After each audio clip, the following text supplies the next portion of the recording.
Hey guys, subscribe for daily content, and if you're shopping for gear, make sure you check out the description for the newest items at some of the very best online retailers. There's also links for some of the items that I personally recommend. Thanks! What's going on YouTube? Metal Complex here, and today I've got an unboxing that is way overdue. Sorry to the folks at Worksharp. This is a super interesting knife, and I cannot wait to share with you guys. I also want to point out right at the beginning of the video, whenever you're watching it, there's a note on this piece of paper they sent with it that says restocks are every Monday at 10 a.m. So if you go and look and they're not there, I will link this page right down below, because this is really interesting. This is a weird one.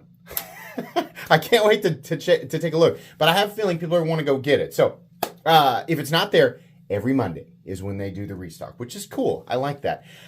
Thanks so much to Worksharp for sending these in. Thanks to my patrons for supporting me. Please make sure that your notifications are turned on for the Metal Complex YouTube channel. This is the RMX Reserve, I believe is what these are. I want to open these up here and take a look. So that one says the black tie. I want to start off with kind of a basic one. Let's do drop point gray. I think that would be the cool one. There are a couple interesting elements about this knife that were kind of shocking. I just need to, right off the bat, I need to handle it.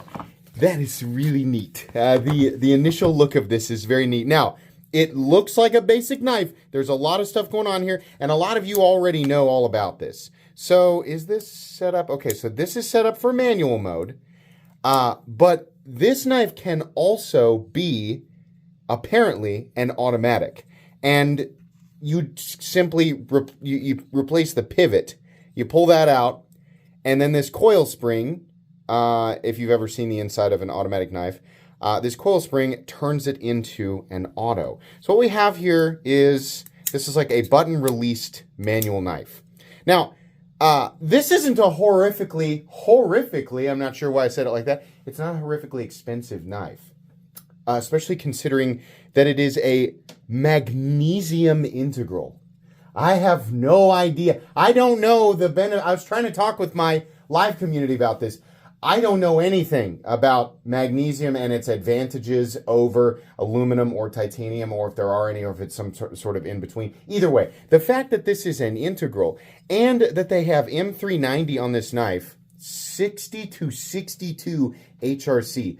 The price on this that I was seeing, I thought was pretty amazing. And let me tell you, the one part that I was holding back on was talking about this before I actually had a sense of the quality. The quality feels very good. That's awesome. I want to take a look at this factory. The lockup also feels really good. Take a look at that factory edge. Really nice. There's a whole bunch of stuff in here. A bunch of extra parts. Look at that. Very cool. Extra, is that an extra coil spring? O-ring on the pivot. That's cool. And then it looks like we have a little tool here. Yeah, okay. Very cool. I like that a lot. Just, including it in the package. Now, believe me, we are going to convert it, because I definitely need to know how that works. So they also have this new, I guess, like blackout version. And then this is also a Tanto. I want to lose those parts over there. They also sent me the little disassembly mat, which I will use. Something like this is perfect for disassembling a knife because of the parameters here, the barriers on the edges. So that's cool. I like that. I'm always having problems with stuff like rolling around. Oh yeah, and they make a compact version of this too, apparently. So we have this one in black, and then there's your Wharncliffe blade, which I think is that's probably the way that I would go. If you're wondering, like, you got 4 of these, are you going to give some away? I'll give them all away except for one. I'm going to keep the auto and manual conversion thing is awesome. I got to keep one. But yeah, absolutely. So that's cool. Let's take a look at this next one here. I think one of these says black out, meaning oh, and here's the compact, the little guy. He's just a little guy. Actually, it's the perfect size. Kind of, baby banter sized almost, with the big forward choil, so you can actually still get a full grip on it. Awesome. So here you go, comparison there. And then finally, we have one more. Over here, we gotta get that one out there too. We have one more, and this one says RMX Blackout Drop Point. So this is the one that's all black. And that's probably the one that I'm going to keep. I think so. I think that is extremely cool. Very, very cool. I like that a lot. It's got kind of a unique look to it too. Let's go ahead, and I think I wanna convert this. I want to see how that works. Okay, I got this all together, and listen, in between my decision to take it apart and do like the pivot swap, I actually looked up, I was like, surely somebody else has got a video on this, because I feel like I shouldn't be experiencing what I'm experiencing. And it turns out, yeah, like everybody, Outdoor 55 had a video on it, and there's this whole big thing about, you know, oh, is the magnesium, I guess there's some sort of, you know, there was a rust concern and like a catching on fire concern, and those were kind of squished in his video. And he talked about the blade performance. He talked about the heat treatment. There's a lot of good information. I recommend you actually go watch his, you know, very, very well put together video. It's really good. I got to be honest about my experience with this. This is a cool concept, and it does feel very well machined, and in the manual setup, I think it feels fine. These two are still in their original setup, and I can compare, like, everything feels, you know, really solid. And in the open position, there's no blade play. Same thing with this one. The black one, I'm going to be honest with you, when I started to take it apart, this, when I moved the blade into a certain position, exploded out of the frame. Now, this is partially user error. There's a spring under that button, and I looked for 45 minutes and could not find it. So, unfortunately, RIP to the black one until I can get another button. I have all the other pieces. It's in here somewhere. So, I went ahead and did this to the gray one, and I got it converted. I did.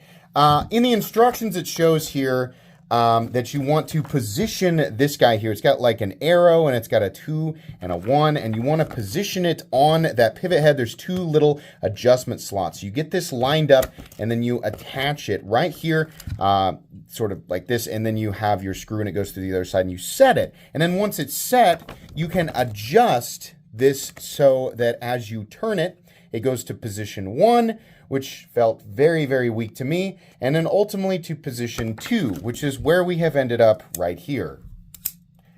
It's okay. I could not eliminate the blade play and still have it locking out completely and totally solid. And actually, while I was getting this set, the blade for a second there looked like off to the right, and it just took me a little bit of like kind of opening it and closing it and getting it to set correctly, to get it to feel like it was in the right position. Now, in order to eliminate, or, you know, even here, I haven't eliminated the blade play, and I simply cannot get it to fire in a way that feels, you know, super amazing. There's probably some little tiny adjustment things that I can do. I could probably take it back apart and do it again. The process for some people will be incredibly simple if you hold everything in, right? When you take this out, you also have to take out the front bearing. They actually add a note there. Front bearing not required when installing the auto pivot. Bearing is only required for the manual pivot. It does show you pulling that out from this side. You don't pull out the entire backside pivot. You just pull out the screw. So it's supposed to stay right there. Everything's supposed to stay in place. If something comes out, like in my case, the button and the spring, you're going to get hit in the face with it. I got hit in the face with it 3 times, all right? If you hold everything, if everything is in place and you set this pivot correctly the first time, which you have to look at all these little pieces right here, and then you turn it. Best case scenario, it kind of just feels okay. The thing is, though, it doesn't need to be perfect in this auto form, I guess. In order for this to still be considered a good product, it's still very, very impressive. The M390 60-62 HRC, I do like that they've made an integral out of it. I have absolutely no idea how expensive it is to machine magnesium. Probably not very, considering that the price tag is in the mid-150s for this thing. I think overall, it's pretty good, but honestly, my first impression is that the auto swap thing is a little bit frustrating. Some people, I think, will have no issue with it.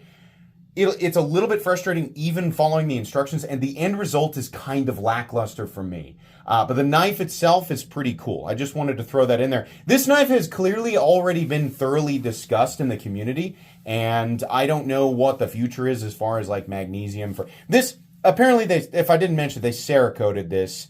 And so while that doesn't make it impervious to corrosion, I feel like the implication that I got from Outdoor 55's channel is that it's just very, very unlikely that it's going to corrode. That doesn't mean that it can't, right? But yeah, I don't know. I think what I want to do is kind of go back and forth between the one that I've got set up auto, the one I've got set up manual, and just sort of use them. Listen to this. That sort of ting. I don't get that anymore. Well, I don't get that with this guy. Now, everything did come back together, centered, right? You can see right here, it looks like one slot is just wider. The bearing is no longer in there, and what you're seeing is the, let's see if I can, there's another one here where I can show like the pivot itself. Yeah, what you're seeing is that big piece right there. And it is absolutely all the way in. I mean, you can see on both of these knives, the pivot is set correctly on both sides. Everything's good there. It just doesn't quite feel exactly right. I also would prefer that we set this up in a way that does not require you to push the button to unlock it. I want it to feel like this is not a button lock. I want it to be like this, where the plunge lock creates the detent, but it is not required to deploy. Like pushing the button is not required to actually deploy the blade. I want one where I don't have to do this sort of like swinging. Oh, that one's the one that's set up for automatic. I don't have to do this sort of you know, the Uncle Jerry wrist whip. I want to be able to just flick it out, right? And I suppose the reason that you can't is because when it's in auto mode, you need to be able to push that button to get it to deploy. The more I'm deploying this, the better it's feeling, by the way. It just doesn't, I wouldn't expect this to feel, like even in Ultra, Super, Kamehameha Level 2 mode or whatever I have it at right now, it just doesn't feel incredibly powerful. It's fine. It doesn't have to be super powerful. I just wouldn't expect that. Like, position 1 feels like flop, and position 2 is like, gay, you know, like ready to go. Like, that's about how it feels. Yeah, I wish in manual mode I didn't have to push the button, but I can kind of understand because you have to push the button in the auto mode, and if they change that, it would probably just make it an assisted thumb stud deployer, you know? So, I don't know. This is a cool idea. I hope that this evolves, and the process of putting in, it shouldn't be, like, my experience was slightly frustrating, but I don't think that it will be that for everybody. I think once it starts to derail, then it's, and if the backside falls out, then you have to, you know, kind of put, once I understood it, I was like, this isn't really that complicated. I just took a wrong turn at Albuquerque and it got really messed up. It is cool though, and the knife feels very well made. This is a little, almost like chalky. I don't know if you know, it's the result of the Cerakoting or whatever. It's a cool looking knife. It's a cool idea. I would like to see it grow and evolve. I'll give you guys a full length review down the road, but I think that's going to be it today. Thanks so much to Worksharp for sending these in.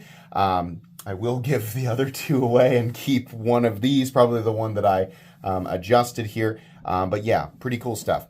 Please make sure to follow me on Instagram at metal_complex. If you enjoyed this video, leave a like. If you'd like to check out my other content, I do, of course, have lots of videos of knives that are either expensive or inexpensive that I do or don't like, so check those out. And if you enjoy all my content, go ahead and click on that Metal Complex logo right there and subscribe, because there's definitely more coming. Thanks again for watching, everybody, and have a great day.